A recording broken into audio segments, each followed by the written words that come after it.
मंच पर हमारे साथ संचालन कर रहे पार्टी के डॉक्टर हरिराम सिंह जी, अध्यक्षता कर रहे राम सूरत राजभर जी, सुहेल देव पार्टी के हमारे पदाधिकारी, एमएलसी राकेश गुड्डू जी, मुन्नाराम यादव प्रमुख, राजेश पासवान, दिलवर यादव, दिनेश, संजय राजभर, राजपाल कश्यप, आनंद भदौरिया, शकील नदवी, डॉक्टर आजम, मीर खां, देवनाथ, राधेश्याम, पन्नालाल यादव पहलवान और पार्टी के बहुत सारे सभी हमारे नेता और पदाधिकारी मंच पर उपस्थित। आज दो बड़े नाम, एक बहुत ही वरिष्ठ अधिकारी हमारे साथ और आपके आजमगढ़ के रहने वाले, जिन्होंने उत्तर प्रदेश को समय समय पर सरकारों को मदद करके, मुझे खुशी है कि आज हमारे साथ वरिष्ठ अधिकारी फतेह बहादुर जी भी साथ आ गए हैं और इनके आने से समाजवादी पार्टी के और गठबंधन की सरकार की फतेह होने से कोई रोक नहीं सकता। जहां इनके आने से फतेह होने जा रही है, वहीं ये बहादुर अधिकारी हैं। सरकार में कानून व्यवस्था के बारे में अगर हमें इनकी सहयोग और मदद लेनी पड़ेगी तो बहादुरी से ये मुकाबला करने का काम करेंगे। वहीं आज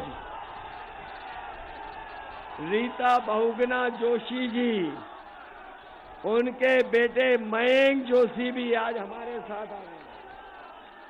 मयंक जोशी भी हमारे साथ आ गए हैं। ये हमारे बहुत बड़े नेता बहुगुणा जी को जानते होंगे, रीता बहुगुणा जी को जानते हैं आप। उसी परिवार से और सांसद जी के बेटे मयंक जोशी आज समाजवादी पार्टी में आ गए हैं। मैं इनका भी धन्यवाद और बधाई देता हूं। इनके आने से न केवल पार्टी के नेताओं का बल्कि मनोबल बढ़ने का काम करेगा। मैं इस चुनावी जनसभा में उपस्थित हमारे सभी बुजुर्ग, सभी किसान भाई और सभी नौजवान साथियों का बहुत बहुत धन्यवाद और आभार प्रकट करना चाहता हूं। मुझे तो लगता है कि गोपालपुर की विधानसभा की जनता एकदम तैयार है। यहां के लोगों ने मन बना लिया है। अब तो राय बन गई आपकी,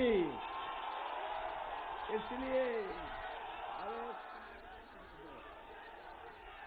मैं कह सकता हूं कि इस बार जो मुझे देखने को मिल रहा है, मैं सुबह से आजमगढ़ में अतरौलिया, फूलपुर, सगड़ी विधानसभा और आज अभी गोपालपुर में आया हूं। मुझे लग रहा है कि आजमगढ़ में हर विधानसभा में मुकाबला चल रहा है कि कौन सी विधानसभा ज्यादा वोटों से जिताने का काम करेगी। ये जोश और उत्साह बता रहा है, ये जोश और उत्साह बता रहा है कि इस बार आजमगढ़ 10 में से 10 समाजवादी पार्टी को जिताने जा रहा है। और मुझे अपने नौजवानों पर भरोसा है। सुहेल देव पार्टी साथ आ गई, इनके कार्यकर्ता नेताओं पर भरोसा है कि यहाँ के लोग जब धुआंधार वोट डालने को तैयार हैं, तो मुझे पूरा यकीन है कि धुआं उड़ाने वाले इस बार धुआं धुआं हो जाएंगे। नौजवानों, जो गर्मी निकाल रहे थे, 6 चरणों में ठंडे हो गए। बताओ उनके नेता ठंडे हो गए कि नहीं हो गए? और उनके नेताओं ने अपनी गाड़ियों से झंडे उतार लिए, घरों से झंडे उतर गए कि नहीं उतर गए? और मैं अपने नौजवानों को भरोसा दिला के जा रहा हूं, समाजवादी सरकार बनेगी तो फौज में भर्ती निकलवाने का काम समाजवादी लोग करेंगे। न केवल फौज में भर्ती बल्कि पुलिस में भी दोबारा भर्ती करने का काम समाजवादी सरकार में होगा। 11 लाख जो पद खाली हैं उन पदों को भर करके अपने नौजवानों को नौकरी और उनके भविष्य को बेहतर बनाने का काम करेंगे। बताओ बीजेपी ने बच्चों की पढ़ाई बर्बाद कर दी कि नहीं कर दी? पिछले 3 साल से हमारे बच्चों की पढ़ाई चौपट हो गई है। इसलिए मैं अपने बीएड टेट वालों को, शिक्षा मित्र को, 57,000 शिक्षक भर्ती वालों को कह के जा रहा हूं कि समाजवादी सरकार बनेगी तो बीएड टेट वालों को समायोजित किया जाएगा और नई शिक्षक भर्ती निकाल करके भी आप लोगों का मौका देने का काम होगा।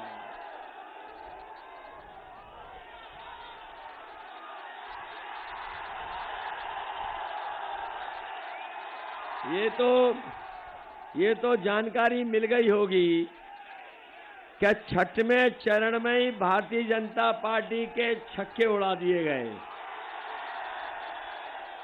और जब से पीले वाले समाजवादी पार्टी के साथ आ गए बीजेपी का हर पुर्जा ढीला हो गया। और मुझे तो ये लगता है गोपालपुर आकर के कि जो गर्मी निकाल रहे थे गोपालपुर वाले उनकी भाप निकाल देंगे इस बार। बताओ भाप निकाल दोगे कि नहीं निकाल दोगे?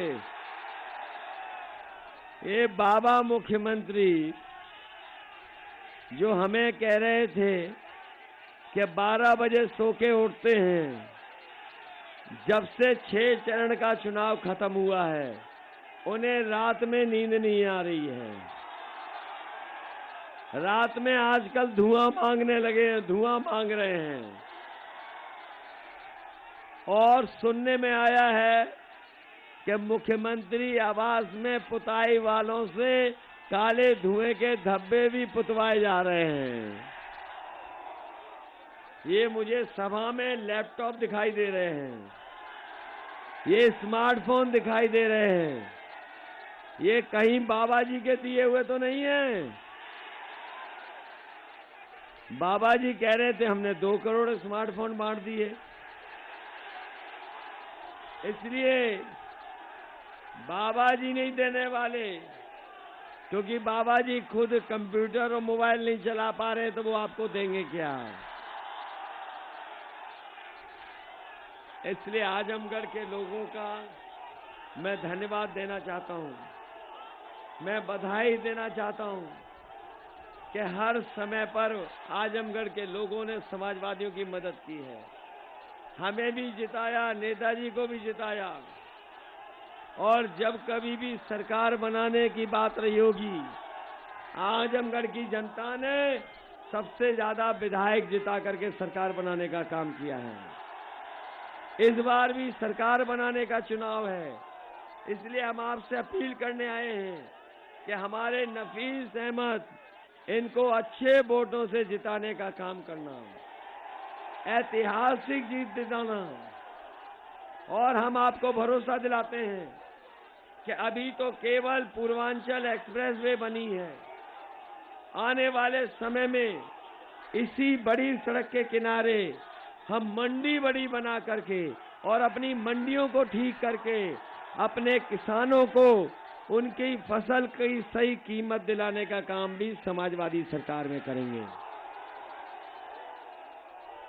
इन्होंने खाद नहीं दी, डीएपी गायब हो गई, डीजल पेट्रोल महंगा हो गया, गैस सिलेंडर महंगे हो गए।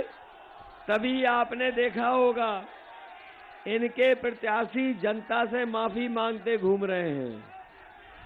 कई लोग पूरा स्टेज पे दंडवत होकर के माफी मांग रहे हैं, कुछ लोग तेल मालिश करके माफी मांग रहे हैं, कुछ लोग कान पकड़ करके उठक बैठक लगा के माफी मांग रहे हैं। लेकिन हम जानते हैं कि इस बार बीजेपी के प्रत्याशी अगर 700 बार भी कान पकड़ करके उठक बैठक लगाएंगे तब भी हमारा किसान नौजवान इन्हें माफ करने वाला नहीं है, इनको साफ करने का काम करेगा।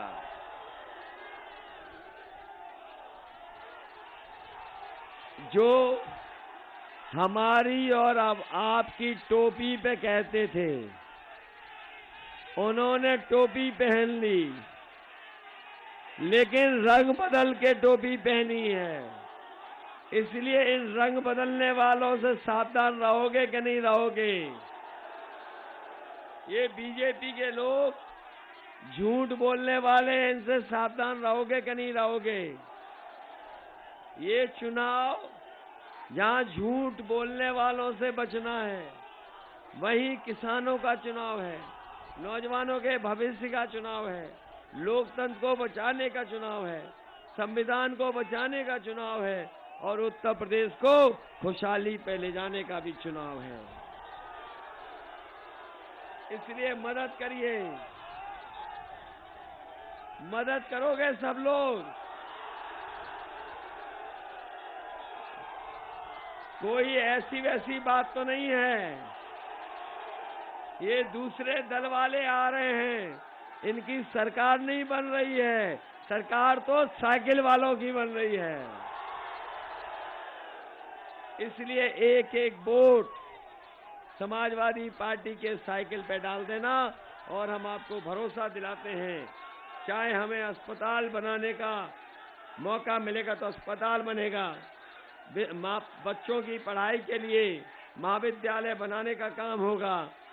हमने कहा है कि आजमगढ़ में खेल को लेकर के और आपके क्षेत्र में बच्चों की रनिंग ट्रैक के लेकर के या खेलने का स्टेडियम बनाना पड़ेगा तो बनाने का काम करेंगे।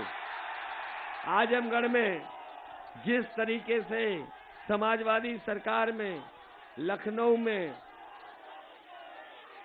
बनारस में, कानपुर में और इटावा में एक दूध की डेयरी लगी थी बड़ी वाली, कन्नौज में, नोएडा में, झांसी में, अगली सरकार बनेगी तो हमें चाहे दूध की बड़ी डेयरी लगवानी पड़े तो यहाँ के किसानों की मदद के लिए एक बड़ी डेयरी लगाने का काम करेंगे। और अगर हमें परसपुर, परशुरामपुर ब्लॉक बनाना पड़ेगा और महाराजगंज तहसील तो वो भी बनाने का काम समाजवादी सरकार में होगा। जहां क्षेत्र में बाढ़ से बहुत क्षेत्र प्रभावित हो जाता है, हमारी खेती बर्बाद हो जाती है, किसान को परेशानी उठानी पड़ती है। जब कभी नेपाल से पानी छोड़ा जाता है या बारिश ज्यादा हो जाती है, उस समय घाघरा नदी से बड़े पैमाने पर नुकसान होता है। अगर हमें महुला गढ़वल बांध को बनाना पड़ेगा और अपने किसानों को, गरीबों को और बाढ़ से सुरक्षित रखने के लिए इस बाढ़ का निर्माण करने का समाजवादी सरकार में होगा। और लोहिया आवास भी अगर हमें गरीबों को देने पड़े, पहले तो 3 लाख, 3.25 लाख का देते थे, इस बार बजट बढ़ा करके 4 लाख का भी अगर लोहिया आवास देना पड़ेगा तो समाजवादी सरकार में लोहिया आवास देने का काम करेंगे। और मैं आपको भरोसा दिला के जा रहा हूं कि राशन भी ये लोग मार्च तक दे रहे थे, ये राशन आगे नहीं देंगे। इसलिए मैं अपने गरीबों को कह के जा रहा हूं, समाजवादी सरकार बनवाइए और 5 साल राशन पाइए। राशन के साथ साथ घी, सरसों का तेल और दूध का मिल्क पाउडर भी अपने गरीबों को फ्री देने का काम करेंगे। मैं बधाई देता हूं नौजवानों को, ये लैपटॉप को समझते हैं। समाजवादी सरकार बनेगी तो अच्छी पढ़ाई करने वाले नौजवानों को हम लैपटॉप देने का काम करेंगे। वहीं जाति जनगणना करा करके आबादी के हिसाब से आपको हक सम्मान दिलाने का काम भी समाजवादी सरकार में होगा। मुझे पूरा भरोसा है कि आप सब लोग मिलकर के जहां नफीस को जिताएंगे, वहीं आजमगढ़ में 10 की 10 सीट जिता करके हमें भी एक फिर मौका दोगे, जिससे कि हमें लखनऊ में मौका मिले और हम आजमगढ़ में विकास कराने का काम करेंगे। बताओ, लखनऊ में मौका दोगे? आपका एक एक वोट सरकार बनाएगा। सरकार बनाओगे? ये बीएड टेट वालों सरकार बनाओगे? शिक्षा मित्र वालों, ये हमारे फौज में भर्ती और पुलिस की भर्ती वाले नौजवानों, और स्टेडियम बनवाने वालों नौजवानों, मदद करोगे? मैं आपको भरोसा दिला के जा रहा हूं कि आजमगढ़ में एक यूनिवर्सिटी बना करके अपने नौजवानों का भविष्य बेहतर बनाने का काम समाजवादी लोग करेंगे। बहुत बहुत धन्यवाद। श्रीमती शीला यादव जी आज जो समाजवादी पार्टी में शामिल हैं, उनको बधाई देता हूं।